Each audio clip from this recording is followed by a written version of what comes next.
เพิ่นอ่านว่าอ่านเป็นภาษาลาวนี่ก็ว่าวัดลาวสาวพุทธลาว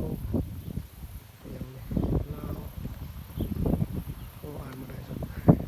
พี่น้องอ่านเดี๋ยวพี่น้องนี่ประตูทั้งพุทธก็เป็นสวนสลี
พี่น้องเด้อผู้ใดเขามาเบิ่ง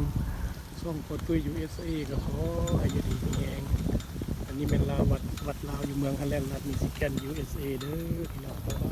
บาย